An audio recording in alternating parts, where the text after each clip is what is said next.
Check.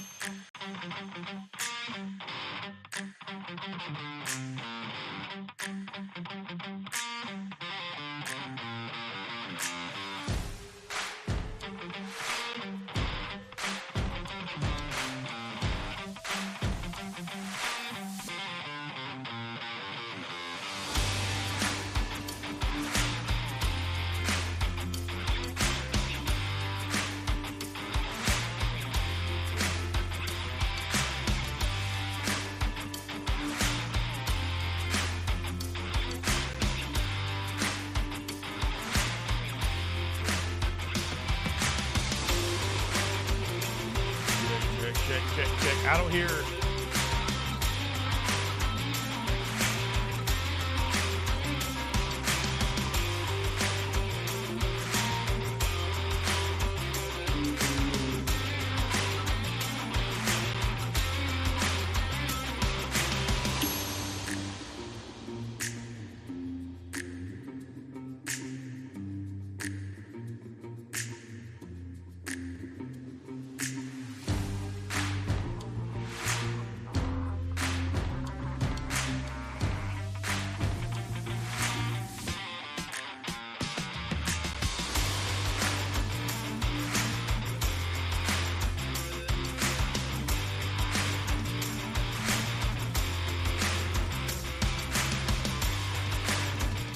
And good evening, everyone, and welcome back out to another edition of Coach Speak, where the guys at 446 Sports dig down and tell you what you don't necessarily hear in all of those interviews, and that's where the term Coach Speak kind of comes from. We got to block, we got to tackle, and not commit penalties.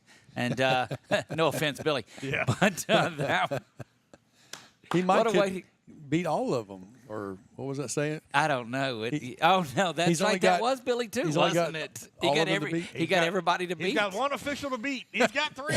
No, I'm just kidding. So a new program, Chuck, if you'll remember what we're working on this year, is called Billy-isms. So we're going to have a blooper reel for that. Glad you all could join us tonight. I am Doug Gann. To my right is Nathan Martin, who will be sitting in for the Pineville broadcast tonight. Nathan, welcome aboard. Hey, thanks. Glad to be here. I've actually done one show without you, but this is my first, maybe only, my first show with you, and I love the way you run things. You sit corrected, sir. If you'll remember the one you came in, you had the walking stick. That's right. You remember that one? Oh, that and is I was right. here, so here. I had to know. Well, of course you did. So it's my second. Sorry about that. There you go. To my immediate left, John Wolf will be sitting in. I don't know where all the play-by-play guys are. No offense to our analysts on here, but my play-by-play guys are off sipping adult beverages and hanging out and what have they. But John Wolf joins us, the brain trust of the Menard broadcast.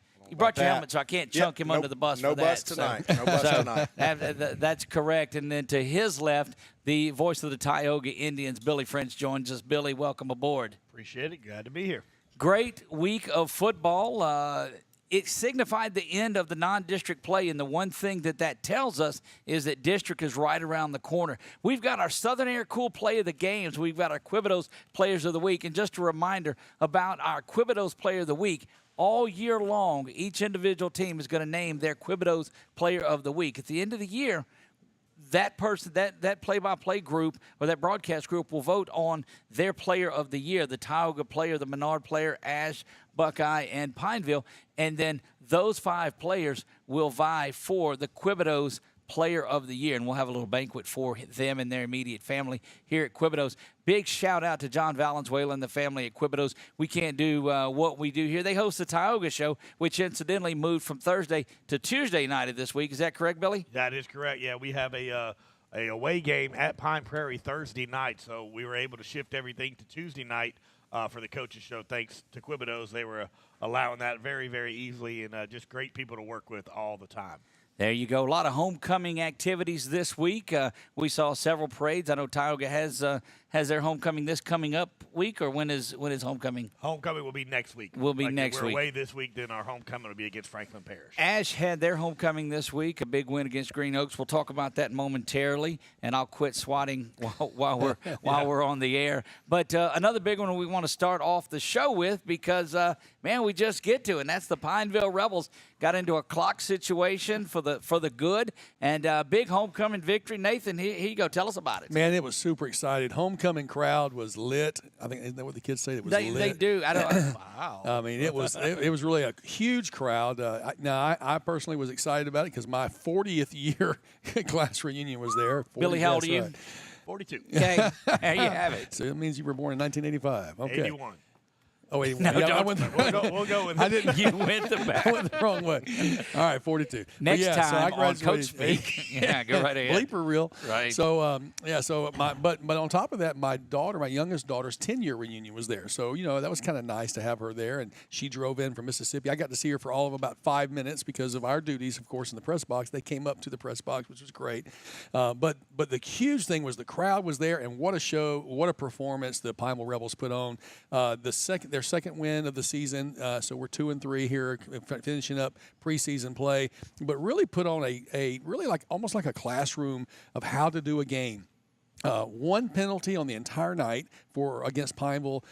Great clock management. You come out scored on the opening play after stopping them 3 and out. You kick off, you stop them 3 and out. You have a huge return, opening play, touchdown. And then it just seemed like it just kept rolling your way from the entire evening. It was a great night. That's one of those games, and we've all been on that end of it, and we've been on the other end of it, where you look up at the scoreboard and you're not to the hydration break, and it's a tough it's a tough game for you. And we unfortunately have been on the other side of that. Right. So you felt some compassion for the Tigers of Jonesboro Hodge, but the ball just always seemed to bounce the right way. The coaches made the right choices, the player substitutions. And when I get to our player of the week a little bit, it was somebody that you're not going to expect because he stepped up in a huge way. Coach had told us privately off air before the game that he saw some things in practice this week with this young man, and we were going to see his number called, and boy did we ever. He just really lit up the game. Jalen Whitty had probably one of his better performances as a quarterback. It was hard not to give him player of the week, but well, there went part of the surprise. Yeah, I guess so, but I didn't say who it Sorry, was. Sorry, Jalen, it's not you by process of elimination. Sorry, buddy. Well, we know he's going to have some more great weeks before the season is out. He's great. So you guys got that. What is Bell's mentality right now? It was a tough season last year. Right. Picked up a couple of wins early on in the season, and that's got to help some confidence in front of what is a very healthy District 2-5A season that's coming up. Well, yeah, because we've got West Monroe coming up this week, and that enters into you're talking about going right into the fire and the teeth of things. But it seems like he's always been a run guy, a clock guy, and a defense guy. He's a defensive coordinator by trade, but I think he's allowing his coaches to do even more, and he's becoming more of that general manager mindset where he's letting the offensive coordinator and the defensive coordinator make some really good decisions and even influence them. And I'll tell you, one of the big things that I see is that he's actually allowed more freshmen to play. They've got some stars down there that came up that are just hosses, and they, I hate to say they were recruited. That's not, you don't recruit from junior high. Wow, that's a terrible word. What I mean is they were not recruited to other places. We've had in the past where Pineville Junior High students have ended up going to other schools because it's an open, it's open enrollment. You can, but some of those guys, he invested time at the junior high, going to their games, being at their practices, making his face evident and visible. And so we had quite a large class of freshmen that came in, and some of them were just really ready to go from day one. And we're seeing some of that. The offensive guy, the offensive and defensive coordinators are both doing that. A little bit more on the offensive side, but that's been really nice to see his willingness to go outside of what he wanted to do originally, and letting his coaches, I think, have that freedom. His specialty coaches make some decisions, and he's supportive of them. And man, there's just a feel in the locker room and in the talks that things are gelling. That's good to see. Hopping over to Tioga, let's jump out there. That was a big tussle with Tioga there. Tioga and Gina. Billy, tell us a little bit about the Indians matchup. Yeah, Tioga went into the ballgame 4-0, facing a 4-0 Gina Giants team that gave us our first loss last year and kind of put it to us last year. So we had the mindset coming in. Of course, we got a lot of really good skilled players. Well, didn't quite work out like we had hoped. Of course, they start off the game. They march down the field. We have a busted coverage in the safeties, which is one of our strengths. That's where Jacorian and Josh Lloyd are at. Just kind of a mix-up right there. Get beat over the top. Barker is the quarterback for Gina. The young man is every bit of 6'2", probably 250. He's a former tight end, swapped over to quarterback. he's a humongous guy. But Tim Tebow-esque type exactly, of quarterback. probably bigger, yeah. though, to be Wow. honest. I mean, he's just Wow. a very stout young man. He throws it over the top, and Hunter catches it for the first score. Well, a few plays later, of course, we go 3 and out on that first series, and it seems like it's a reoccurring theme at Tioga. Barker steps back to throw. Ja'Cory Norris steps in front of it. Interception, Of course he return does. for a touchdown Yeah. again. Then we miss the extra point. Dinks the left upright. At that point, it is 7-6. Gina on top. Then they became, a little bit more methodical running the ball. Zarek Jones is their running back over at Gina. He ended up having a couple more touchdowns. We had 3 returns brought back from penalties. All 3 of those returns, 1 punt return, 2 kickoff returns by Ja'Cory Norris for touchdowns. Wow. Why did people kick to him? I don't understand why, but even like I said, the officials seemed to be throwing the flags where I couldn't see them. Like, I'm looking everywhere, and you could ask Chuck. I'm telling you, we could not find the flag anywhere until after the play was completely over. I did the play by at the 10, at the 5, return touchdown. I'm all excited, and then the whole play's over, and then we look, and then we see the White House giving a signal. Never saw the flags. Your color analyst, one of his duties is to scan the field for flags. Anyway, as we go further. Yeah, I'm gonna be muted yeah, again. You might be. Billy, let me ask you this. Is the race over already for Tioga's Player of the Year?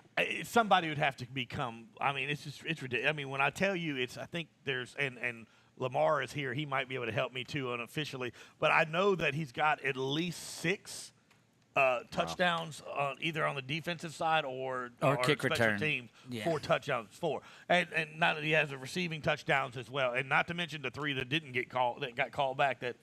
He executed. So after that happened, it was it was kind of defeated. There was still some fight in this Tioga team, but when you get 3, I mean, it seems like just every time something good momentum would happen, we would shoot ourselves in the foot with some type of penalty or something, and it ended up being a 28-6 loss to a very, very good Gina team. And when I tell you, that Gina team will go undefeated this regular season. I'm telling you, they're that good. He is calling their shot right now. Now, once they get in the playoffs, that's a different story. I'm talking about regular season. I do not see anybody in that district beating them. Look, and we remind you, if you're attached to your individual school, go back and watch some of the other broadcasts. There is so much good football coming out of this central Louisiana area right now, and these teams that are playing.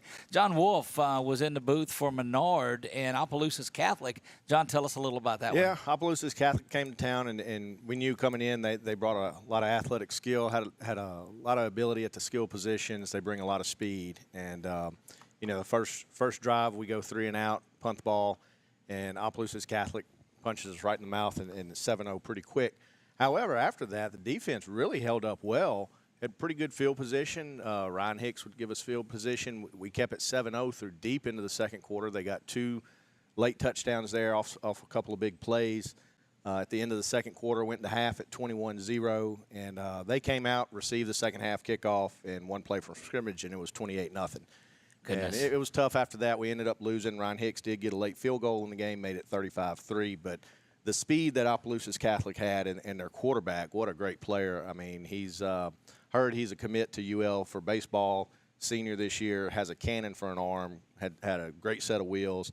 They had a receiver that could fly down the sideline. Their running backs were fast. Their linebackers were fast. Their defensive line was fast. So it was a tough night, but defense played well. And I think, Coach Perkins at the end of the night said, hey, we're going to learn from this game. And they will. They'll go back and look at the film and look at some of the athletes they were up against and learn from what the mistakes they made that night. Well, that's we're looking forward to that. District will kick off for you guys next week as well. Next week, yeah, we got. There you go. Yeah, we're starting to work into the district slate. There was one final game for the Trojans of Alexandria, and they hosted Green Oaks in what has been the 3rd year in a row of the homecoming with Green Oaks. And that one out of Shreveport, not to be confused with, I guess it's Glen Oaks, that's down out of the Baton Rouge area.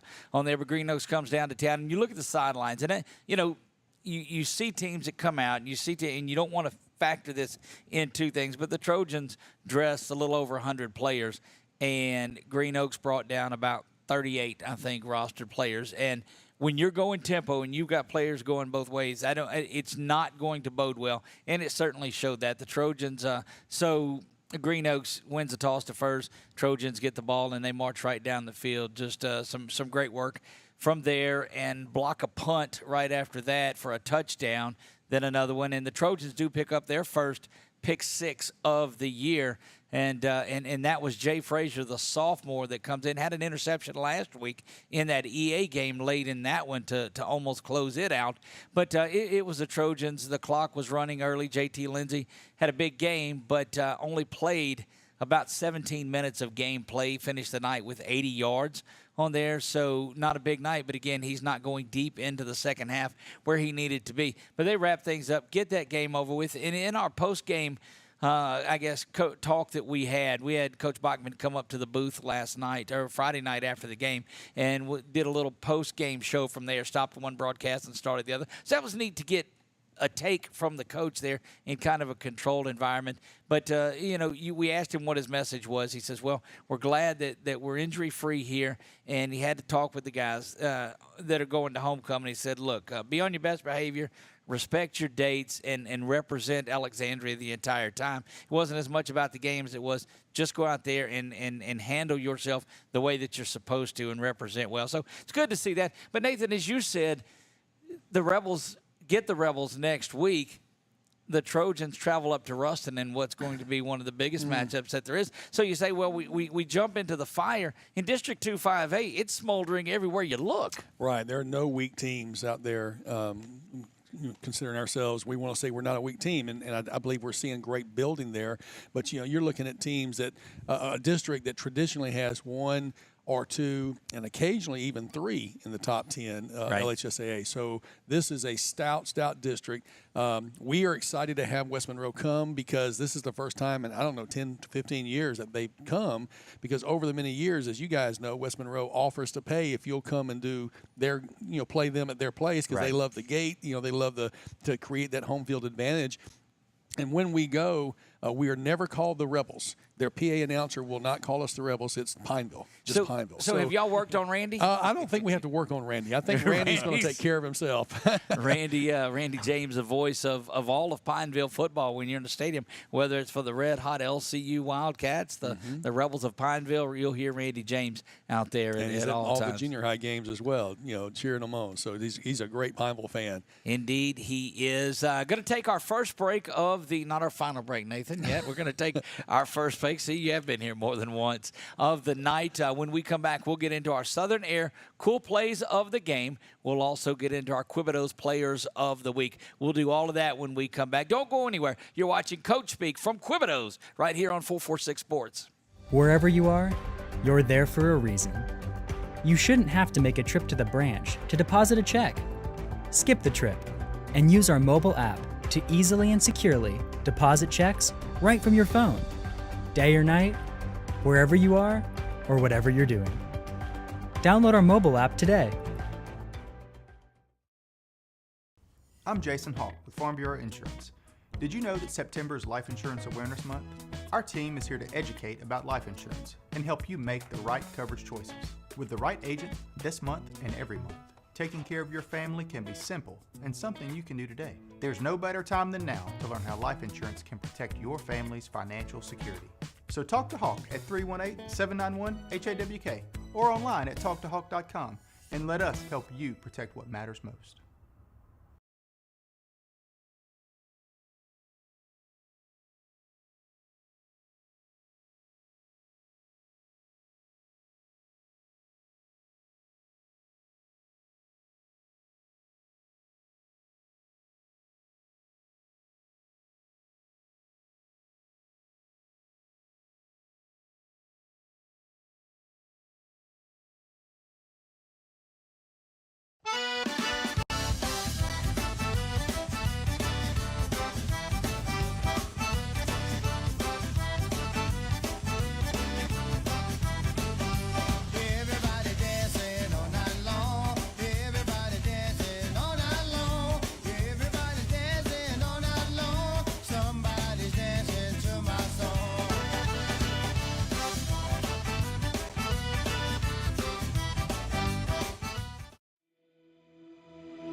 And we are back to Quebedeaux. Seems like we were here just a second ago, doesn't it? that we were right here.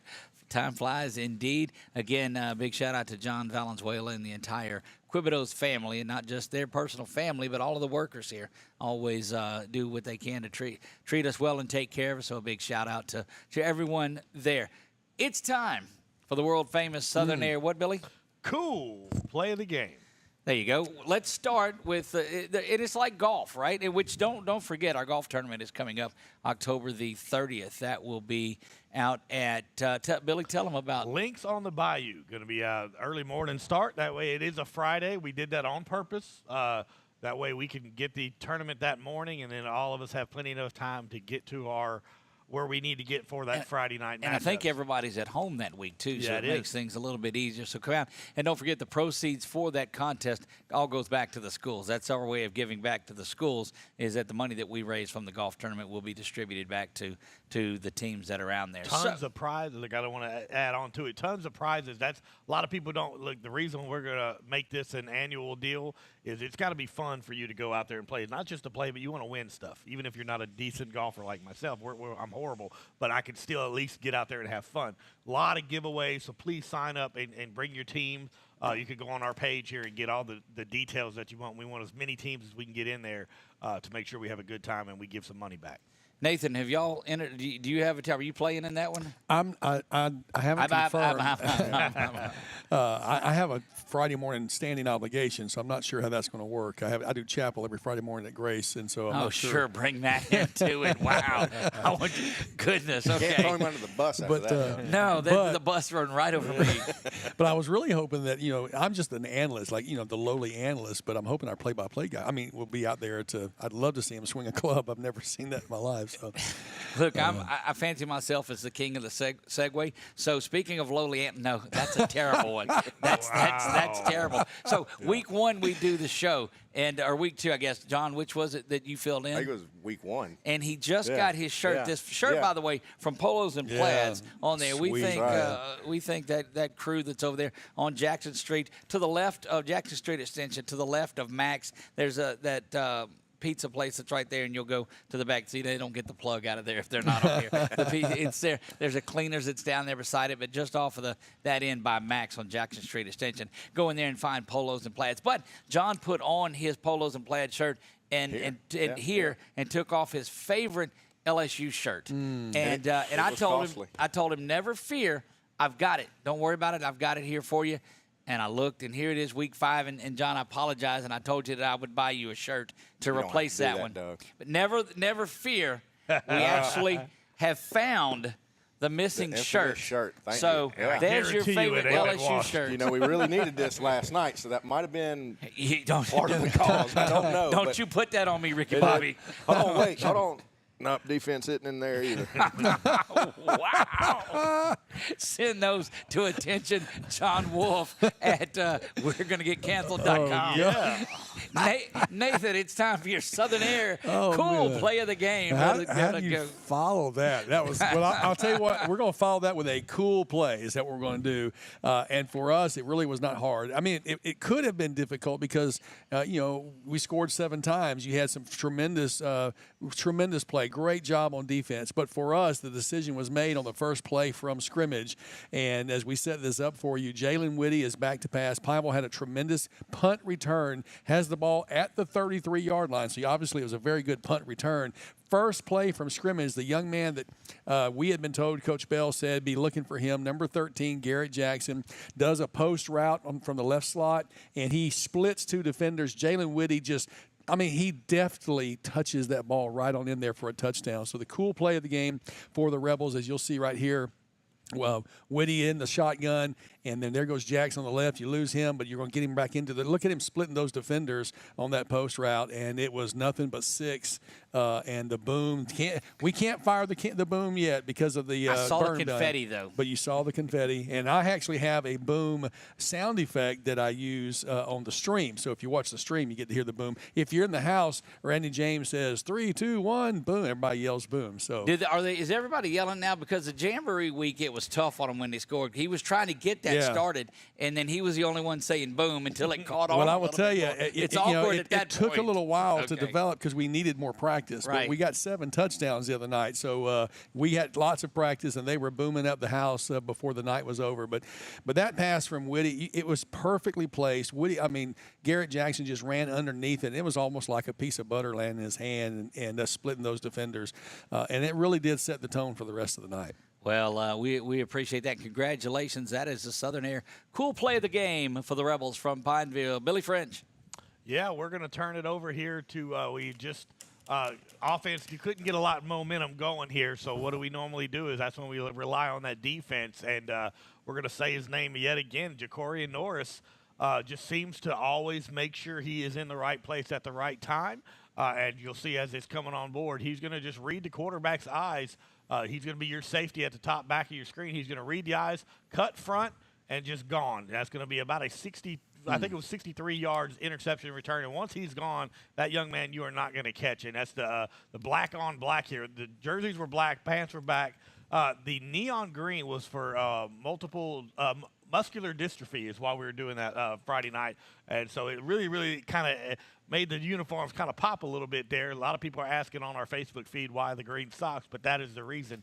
And it just seems like Jacorian always knows how to make a play. It's not that we constantly want to choose him. He just, when the young man steps above everybody else, we asked it, Doug, you asked it earlier. I don't know why teams even throw near him on the thing, but you got Josh Lloyd on the other side. He's pretty good too. So it should be just a fun season just to keep seeing what this young man can do. Before we move to John, I want to look at a camera, and I want to tell those coaches that are going to play Tioga again that, and look, it makes it seem more official if I take my glasses off when I do this. Find, what number is he? 1. 1. Find 1 on the field. Don't throw it his way. Don't kick it his way. Squib it, kick it out of bounds. You're going to end up better on the 35 or the 40 than you are with it going to the house and the chop going and all of those things. Don't do it. Anyway. He had 3 returns. Like I said earlier, he had 3 returns called back for touchdowns that called back Friday night as well. That didn't even get included. Just, again, I don't know why they would do it, but, hey, I'm enjoying it. Keep doing it. Keep sending them his way. Try to give him as best I can. Don't do it. John Wolf, what do you have from us for the Eagles Nest? Cool play of the game. So talking about kicks and kicking to folks, we've got a kick. So Ryan Hicks hits a punt. His name is Ryan Hicks. Ryan Hicks, and he's your kicker. That's perfect. That's perfect. Hicks kicks. Thank you for 53-yard bomb in Penn's Opelousas Catholic inside the 15. He had 3 kicks that night actually. Inside the 20. Wow. And, we've talked about field position this year with Menard, and he's a big reason behind that field position. And sometimes you say, well, a kicker's a really good weapon. Sometimes you hear that all the time. It's a cliche you hear on TV. You hear it on Saturday, Sunday, whatnot.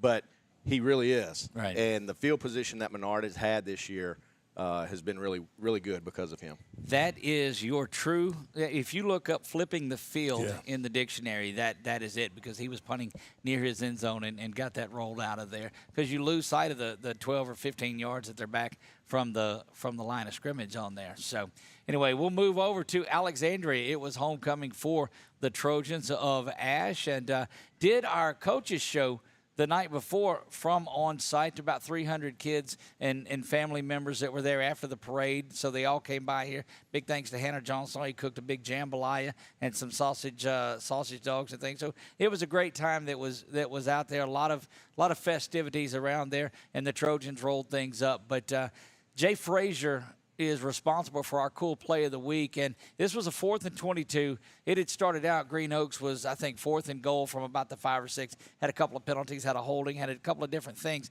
And so Green Oaks didn't punt all night long, no matter where they were, but one time they did because the punt got blocked. So that'll tell you, they just don't have a kicking game. But again, 38 guys on the roster. You feel for them and you understand they don't have it, but they're going for it. Here comes the blitz, because they don't believe that the Green Oaks player, Lee, could get the ball to the end zone, and he doesn't. And Chuck, if you'll pick it up right there, watch Tay Frazier, who just comes up like a center fielder. You'll see him right under the Southern Air logo. He's going to pick it up. And we gave him 95, but as I've looked at it, 96 yards is there. And he cuts back, makes a good cut there to the 40, and then Tay is not going to be denied. But count up all of the Trojan players that have made the 96-yard jaunt with Tay Frazier.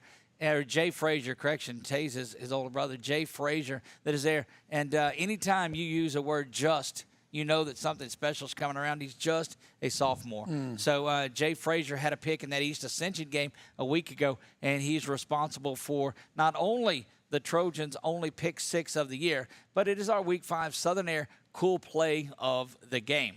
So there you have that. Thanks to Southern Air Heating and Cooling. Always this year, there have been a lot of great plays that have been there. Most of the Tiger ones revolve around number 1. But, I mean, what do you do with that? One thing I like from the Rebels side of it is, though, it's names that we've not heard throughout the year, which means somebody else is stepping up every week. Well, and that's what I meant when I mentioned the things I'm seeing, the new contributions coming in, and we've had a different player of the game every week. We've had 3 defensive players, 2 offensive players, and we're 2 and 3, so maybe that tells you a little bit as well. But I got to say that it's been exciting to have new names to call. We called like 2 or 3. We had several different players score touchdowns, and I think it was. Everybody scored 1. No, it wasn't like, one guy scored 5 touchdowns or 4 touchdowns. And so such an evenly distributed game and a game plan that was out there. A lot of runnings, 3 on the ground, 3 in the air, and 1 special team touchdown. So pretty level. That's what you like to see. Let's start on the inside track with our Quebedeaux Player of the Week. We told you about the Quebedeaux Player of the Week and what it's all about. We love the folks here at Quebedeaux, and they wanted to have a way to give back to this. So give you an idea about the Quebedeaux Player of the Week. Each week we'll name one of those from the respective schools, name one from the end of the year, and at the end of the season, those players will come in and they will be treated to a banquet here. And the winner of that's going to get their name etched on a plaque that will stay here in Quebedeaux. They'll receive something, and then on behalf of 446 Sports, they're going to receive a $500 scholarship towards where they're going to school. So just it's what we do is try to give back on here. But we can't get to our Player of the Year until we get to Week 5. John Wolf, take it away. Yep. Our player of the week is Ryan Hicks, our kicker. He hit a 30-yard field goal from the right hash, put 3 points on the board. That kick would have been good from 40-plus. Had 6 punts on the night, over 240 yards over 240 yards kicking for over a 40-yard average on his punts. He also put a kickoff to the 1-yard line, ran down the field, made the tackle at the 35, and he is also the fastest player on the Menard team. He runs a 4.4940. Kid's an athlete. That's all impressive. Chuck, can you put that back up? I just want the folks that are viewing this one to see. There's a picture. And, Chuck, if you'll take that away now and back to our live shot. There's a helmet for Menard. So in Week 5, it's not Boucher. And it's not. I didn't really want to. Tom is not even here to defend him. I got bust last week. He's got to get bust this week. Here. And look, I just got a text from Tom saying he'd got settled and was back home and tuned in and was loving the way things were sounding. So Tom, remember that's your buddy right there. So for Tom Tioga, knows I love him. yes, our Player of the Week, Billy. Yes, sir. For our Player of the Week, we got, of course, it seems like it's been Travis Adams, Ja'Cory Norris, Josh Lloyd. But this week, we kind of get to go to the defensive side of the ball. This young man, look, Chuck's looking at me funny. Caleb Andrus is his name here. This young man is one of the hardest-hitting linebackers. I mean, you can feel it and you can hear it up in the press box when he lays the pads. And when I tell you he's excited, we're down with the last 2 minutes of the game. You're down 28-6. You're not going to win. He is still hitting as hard as he can, trying to make something happen. And don't know the official tackle amount he had this week, but I know it was in the double digits. Had a great night hitting the ball, making sure every run that they made, they were paying for it. So Caleb Andrus, the junior linebacker, is our Quebedeaux Player of the Week. Caleb, a very special young player, covered him a couple of years over at Alexandria before he made the trip across the river. And just a special young man. One of those fighting, if you want to say, you know what, we're going to start a football team, you say, I'm going to start with Caleb Andrus. Absolutely. He is going to play from the kick to the final buzzer no matter what. So congratulations, Caleb Andrus. Over to Pineville, and there were 7 different players with 7 different touchdowns. The guy doing the 1, 2, 3, boom, Randy James, has got to be in the running for this too. We didn't think about Randy. I'm going to tell you, if there is. We think about you, Randy. They may not. As a player of the week, we didn't think of Randy. Okay. We feed Randy. We take care of him very well. I'll tell you, Randy. And look, there's something. If you guys have been there, you know the excitement level he brings as an announcer. I've had friends, even my own son. I don't want to throw anybody on the bus, but as he goes other places, he'll say, "Man, their announcer's nowhere near as good as ours," because Randy, brings in the crowd. However, he had a lot to shout about this particular week, and the young man that we're going to call out is the man that Coach Bell told us off the air, said don't mention it in your pregame, but he's going to be getting some playing time tonight. He is a backup quarterback, and he did play at quarterback, but he also played as a receiver. And Garrett Jackson, number 13, is our Quebedeaux Player of the Week this week, and I'll tell you what he did. He caught that opening play touchdown, split the receivers. He had, I think, 77 yards in receiving. He was quarterback, threw 3 completions, including one for a touchdown as a quarterback. And then he had a chance to run. He had 3 rushes for 11 yards, and he almost got a touchdown running it in. We were hoping for the hat trick, and we were pulling for him for that. But Garrett Jackson played a heck of a game, and congratulations to that young man. And again, as you say, just a sophomore. Just a sophomore. And there's so much. I've seen the Pineville squad. I've seen the Tioga squad. I know what Alexandria has. I haven't seen as much from an ordinary. There's a lot of young talent that is coming up on here. The talk of the freshmen and the JV teams around the area is really good. So expect a lot of years of football throughout. Yeah, and coming back, really, what was funny about it was he catches the first touchdown. He throws the second touchdown. So he was involved in the first 2 scores, which was all Pineville really needed. We were pulling for him to get that running touchdown maybe next week. You said that he almost made the end zone on the one, and you thought he was going to get in. How does he not get the ball the next play? We're thinking the same thing. I mean, we in the press box, we were sure, but instead they, I think that's the one they may have passed to Sebastian Mollett. Everybody was expecting him to get the ball, and so they kind of caught him off balance and threw the ball in for the touchdown. Vegas had him 2.5, and so take the under on that one. And just as a disclaimer, no, you guys that coach are the professionals at it. I sit here and never make a wrong call afterwards. That's so right. no, you guys are fine. Send all your comments at John Wolf. No, yeah, and then you'll be okay. At Alexandria Senior High School, you'd expect JT Lindsay. He's been the clear cut when there's been spread around a lot. But defensively, a team, it's a 54-0 shutout for the Trojans in that one. And you hear the Jeremiah Jeffers right. You're hearing those guys that are doing it. Of course, you saw Jay Frazier with the pick 6 on there. But a young man's name that we called throughout the night is one of the seniors that has worked his way up through and then sat behind some good players and finally getting to go out and make a name for himself is Tristan Layfield. Tristan Layfield is our Quebedeaux Player of the Week, and we were able to talk with Coach Bachman afterwards. I don't know if Chuck has that up or not, so we're saying no as he shakes his head at me like, quit sending me stuff on the day of the show to put in there. So I do get this. But if you go back to the interview, and we'll post it up a little bit later, but you talk to Coach Bachman in that, and his eyes just lit up, and he says, you know what, this is one of those players, and this is what you see, a kid that's a younger player that works hard, that comes to all the summer workouts, that does everything that he's supposed to do, and it pays off for him. Not because of attrition, not because of any of that, but it's because of hard work.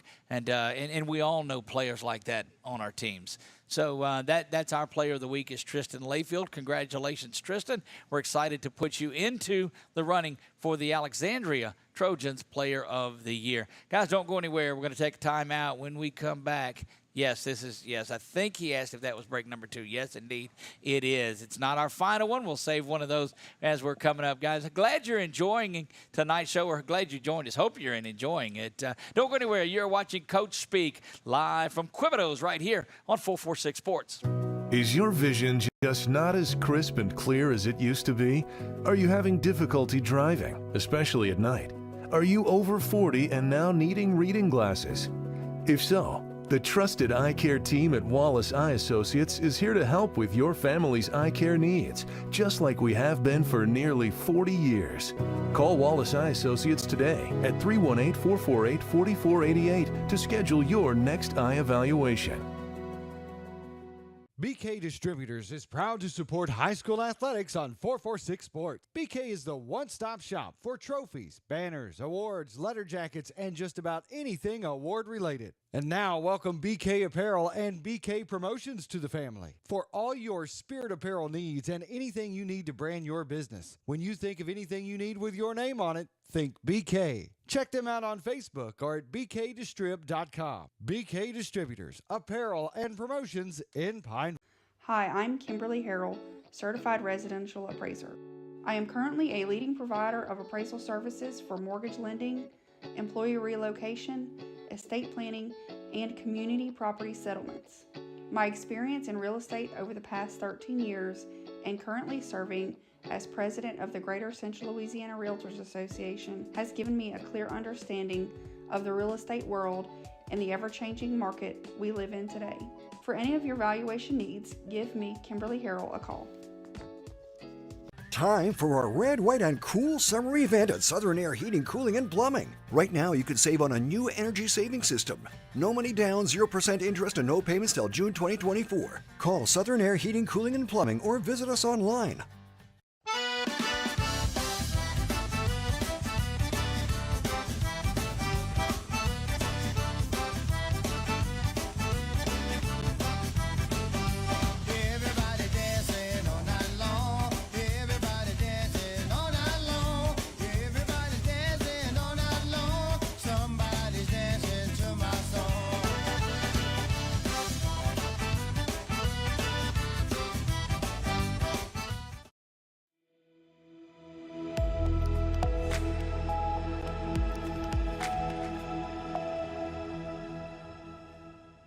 Nothing like a little Zydeco music there to get you back out of the commercial into there. And hopefully you made it down to the Pineville riverfront and saw the Fifth Saturday market that went on down there, the barbecue cook-off. 2 bros and a pro won that one is what their team name was. Lady that was on that team is a teacher at Pineville High School. I saw the picture. How about that? I hated to not be there. I'm going to out myself. Had family in from out of state, and I missed it, and I really missed the being, seeing the great or smelling all the great food that was there. Y'all had Mountain Man down from Duck Dynasty as one of the judges, and Mountain Man was there, Lieutenant Governor. Yeah, stopped by and had a great time as well as a couple thousand people that made it down there. And there was a lot going on, but Leroy Thomas and the Zydeco Roadrunners were the main band that played there. Sound of Change played to open things up. But, yeah, what a great time it was on the riverfront. And look for that barbecue contest to be back as an annual event. And I've heard that there may be a gumbo cook-off in the works. Look, let me tell you. So if you've noticed a common theme with our coaches' shows, our Sunday shows, my wife's like, how many dadgum shows y'all got to have? I said, baby, I'm hungry. Are there? That's right. How many? Sound like Roy D. Murray. Just how many restaurants are you, boy? So, no, that's the idea. And so anytime we could put together a cook-off that we get to judge. Look, so here's a little insight, and I hate to get away from football and sport. No, I don't. But anyway, so the judges were in there and they were judging it. Got to the rib portion of it, and the rest of it were just little sections of the food. And I had to remind them it wasn't dinner. They were eating these ribs completely. Yeah. I said, look, hang on a minute. There's more stuff to judge. And so it was a great time. Look for that. That will be next fall for the second annual on that. Billy, viewership we've talked about. We went in a big thank you before we get over that, too. We are nearing 500,000 total views on our YouTube page in a little over a year and a half. And it's because of you guys. And I'm not going to talk about how long the views are. You may turn it off. I don't care. But you're finding us, and that's great. And it's because of the great sponsors that you have and the commitment of all of the folks that you see up here. Chuck, who's behind the scenes, putting this effort out to bring these. I had somebody tell me that they miss the days of radio. And I said, well, I get it. I said, I understand that because that's what you grow up on. I said, but our viewership more than doubles after the game is over with. And he says, well, I don't understand that. What does that mean? I said, well, that means a kid goes and plays in a game, and mom and dad are in the stands because that's what we tell them to do. We tell them to go to the games and support these kids and the bands and the cheerleaders, which we covered all the halftimes, homecomings, all of those things. I said, what it means is they're going back and they're watching the game when they're at home, and they're sitting around putting it up on the big screen, and they're watching this game, and they're seeing that, and they're able to keep that forever and ever and ever. And I says, how many times can you go back and listen to the radio broadcast? And he said, I don't know. What else is interesting about that? The coaches have video. They can go watch the film themselves, and they're doing that Saturday morning. The kids don't actually have that unless they're going to the school to see it, and they get to go back and watch. And I got a feeling there's probably some scouting going on too throughout the season. Indeed, there is. I have no doubt about that. And again, this is not anything about what we do. This is simply about a thank you to you guys for tuning in. Billy, give us an update on our viewership for the weekend. Yeah, absolutely. I mean, look, again, like Doug said, when he started this a little over a year and a half ago, I guess. This side of it. It's been the YouTube page we started. I guess this is, year. Somebody asked me the other day, and I hated this. They said, when did you start 446? I was like, I don't know. Yeah, it's been a minute. I remember the days of you and I calling flag football with 7- and 8-year-olds out there, and of course, how much fun that was, and then of course basketball and all this. But this weekend, just on our Facebook numbers, just on Facebook, Menard had over 1,000 views. Pineville had 1,300 views. Ash had 1,800 views, and Tioga had 1,900 views. I'm telling you, that is a large amount. And again, it's so many players come to me when we talk to them on Thursday nights on our coaches show, saying, "Hey, man, thank y'all so much. I got to go." I got to go back and see every mistake that I made, everything that I could fix, and then of course when you make a good play, mom and daddy want to watch it, share it, do all this kind of stuff. Don't pronounce that name wrong. That's right. Oh, I get that a lot too. But just thanks to everybody that's watching, and it really means a lot, and we appreciate it a lot. And I want to point out too, just to remind folks, Facebook is kind of the de facto for all us boomers, all the old folks. Right. But YouTube, Twitter, other options. 446sports.com has all the links. You can go there and click on high school and then pick the school that you want to watch, and then you have the links to the different places. And what's really neat to me about that too, YouTube, we found like Friday night, for some reason our Facebook stream just quit. It just quit. I'll tell you what happens. But the YouTube kept going. Yes. And so if YouTube is that's why your numbers were not as high. I mean, I know Pineville always because it starts a different one. That's right. I had to start a new one, but you were probably, I guarantee you were at least 1,700, 1,800, 1,900. So here's where you run into trouble. If somebody's got their radio on beside you, it filters over here, and Facebook hears something, or the band's played this. We got cut off so many times for baseball games because of walk-up songs that would play in there, and then Facebook says, you're using copyrighted material, you can't do this, and they cut it down, and we have to start the broadcast back up. YouTube doesn't do that to us. We send it out through Boxcast and send it over there. And so we remind you, if you've not been to our YouTube channel, it's easy to find. It's youtube.com/446sports. John? Talking about the internet versus the radio, look at the coaches shows that we're highlighting. I know Tom is highlighting a bunch of other organizations from Holy Savior Menard. Yes. And they're getting that exposure and getting to be involved. And I know, like Billy said, mamas and daddies and kids getting to go back and watch it and enjoy it, and grandparents that live away get to be exposed to it that the old school radio would have never happened. I say it every Friday night while I'm on the air. I say, look, hey, get your tail in the stadium, but while you're in the stadium, turn it on and listen to us while we're going and get your play. That way you can hear your grandbaby's name on there. We want you to pack the stadium. We don't want to cheat anybody ticket sales, but we want you in there watching it. And that's a good feeling when you're looking over down into your home here, and you see phones out with people watching the game as well as watching it live. What's cool about that, too, there's usually about a 30, 40-second delay. And so what will happen is they see something. What happened? We'll go pull it up and see it because it's coming up 30 seconds from now. We had a gentleman come up to us that was in town at Ash for his 40th reunion, Aaron Burr. He is with the DOD, lives up in the Boston area, and wanted to walk up to us and introduce himself and thank you because he's able to follow his alma mater of 40 years up in the Boston area. And so Chuck and I kept track of a lot of things. We've been in every state in the United States with our broadcast, and 15, 18 countries that have watched our broadcast. So we're excited about that. All of that matters none. A big thank you for that. Thank you, Billy, for those numbers. Results from last week, let's take a look at those just to recap that in this version of Chalk Talk. Tioga takes their first loss of the season. They lose that one 28-6. Alexandria, a big win over Green Oaks, 54-0. Buckeye drops one 52-20. Menard 35-3 lost on that one. And Pineville gets the rolling clock going in that one. They win it 48-8. What does that do for us in the standings? Billy, you go ahead and take us through those.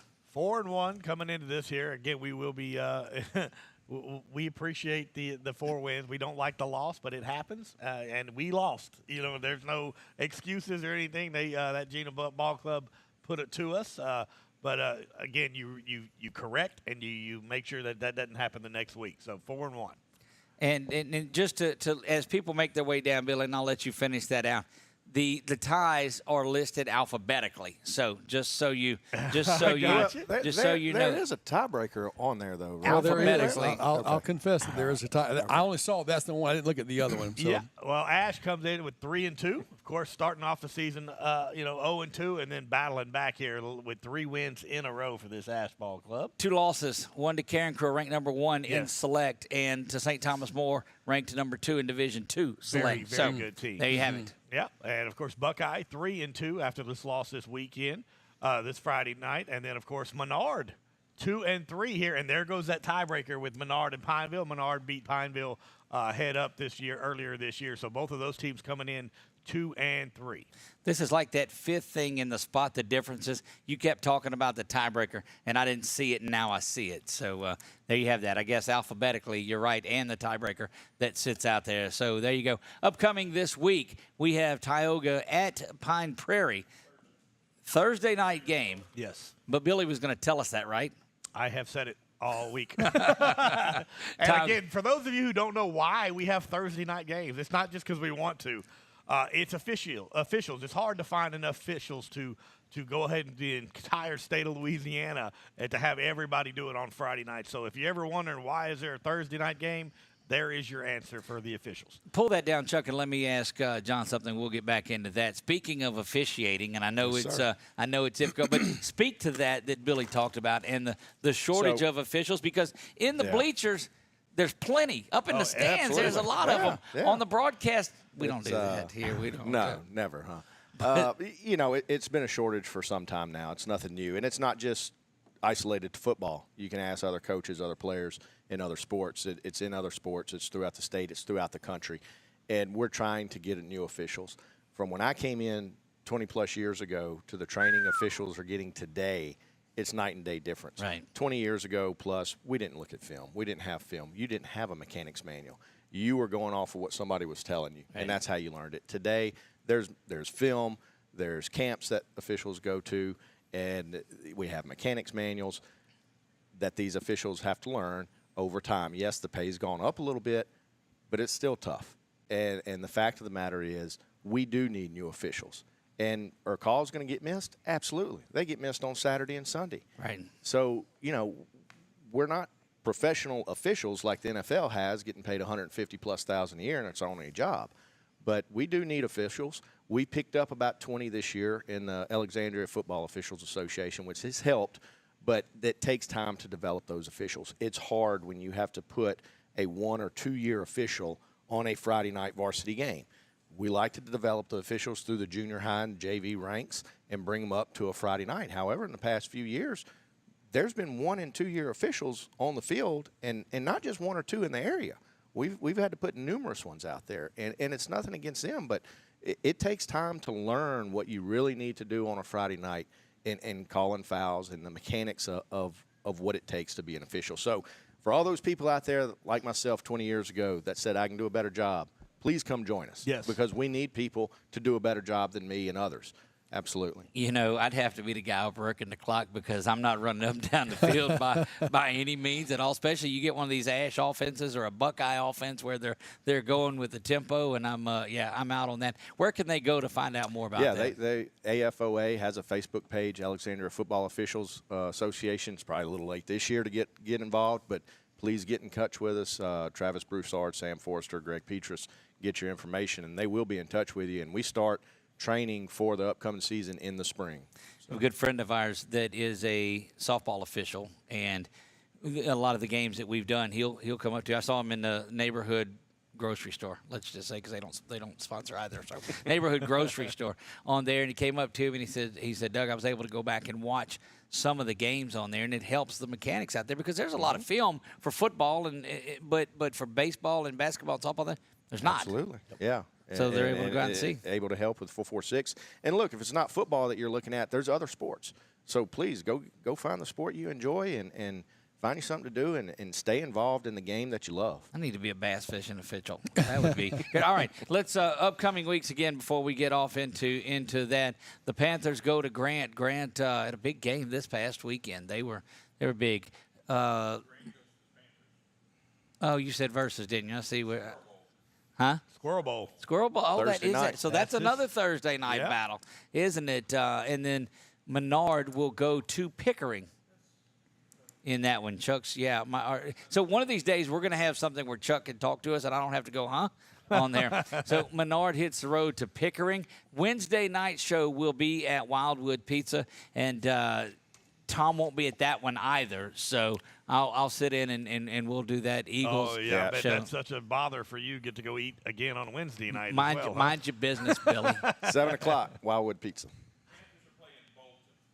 Correct. Buckeye at Bolton Thursday night. Okay, so that team that I said. Or Bolton at Buckeye. And then Pineville, of course, welcomes in West Monroe. Yeah, we're not going to call them the Rebels they down got here. beat this week as well. That West Monroe team got beat this week. By a pretty solid very Zachary good team. team. Yeah, that's going to. Yeah, they're going to come in licking their wounds and trying to get redemption. But we have some confidence. And Pineville's so. going to start out the season 1-0 in district and knock that down. Yes, sir. So, yeah, that'll be a good one. We're going to recap things. We're just about out of time for tonight. Nathan, your thoughts? The first half of the season now, district is upon us. The non-district slate is behind us. They talk about 3 seasons. They talk about the non-district, the district, and the playoffs. You're taking the first 5 for the Rebels. Well, for the Rebels, it's truly been a blossoming year. We a lot of times you'll say, well, we should have won that one, we could have won that one, and we do feel very confident. Our game against Barb was a game that everybody, even the other folks, told us that we should have won, and we didn't have the full execution. But we've had some great. We had 3 great quarters there. This game last night felt like the most complete game, where you had 7 different players scoring. You had 3 offense, 3 defense, special teams.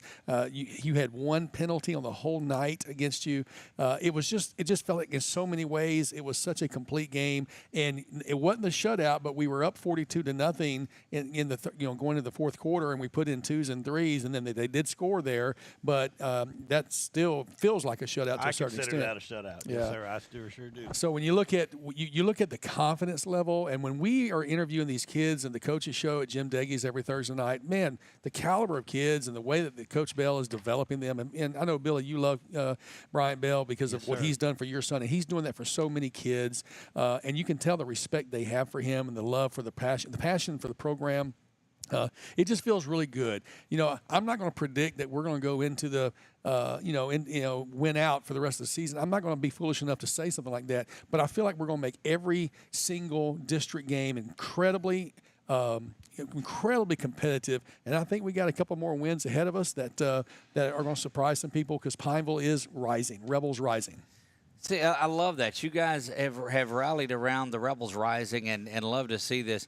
With our – so Scott Mills, who calls the Buckeye Panthers games for us, lives up in Texarkana and doesn't get down here again. And so without Scott down there to give grief to, then it skipped my mind about the Buckeye Player of the Week. Chuck, do we have a cool play and a Player of the Week, or do we have – what do you know? Jim Burlew. And, Jim, and we had the stats. So I got him right here. Brett McCormick sent those over to us. And a big shout-out to Brett McCormick for going back and watching and statting these things. He's not with us today because he's down in New Orleans. But just a great job that he does. So, Billy, what do you have on that? Yeah, Jim Burlew just this week, 50 carries, 211 yards. 50? 50 carries, 211 yards, 3 touchdowns.